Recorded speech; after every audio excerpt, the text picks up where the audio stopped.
Hello, this is Gerardo Valero, and today I'd like to talk to you about The Shawshank Redemption, a movie about a true friendship that just happens to occur behind bars between Ellis Redding, an old prisoner who many years ago made one of those terrible mistakes of youth, and Andy Dufresne, who's there for the murder of his wife and her lover, and whose chances of survival in this most horrible of places initially seems remote at best.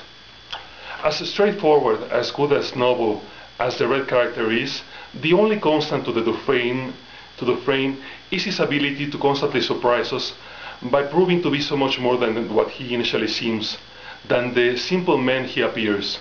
He is resilient, he is meticulous, he's smarter than just about anybody else that surrounds him, and especially he is hopeful no matter what. The movie does a wonderful job of showing us what it will be like to one day wake up and find ourselves in a place like this.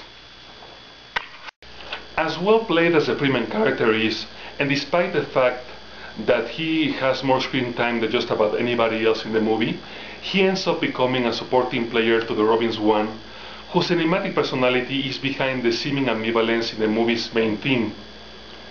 Repeated viewings of The Shawshank Redemption are especially enjoyable as we get to witness what absolute poker face Robbins had to do in order to fool the authorities while digging a tunnel for the best of 2 decades, while getting all those surprise visits from the authorities. A fact unknown to the audience until the very end. That we don't know the real subject of the movie until the very end of the movie also, it's what really helps us appreciate and accept the wonderful ending that it gives. Yeah, now, is The Shawshank Redemption the best movie of all time? Of course not. That cannot be said any more than it can be said about many other movies. But we can agree that it is great at what it does and how it is about its subject.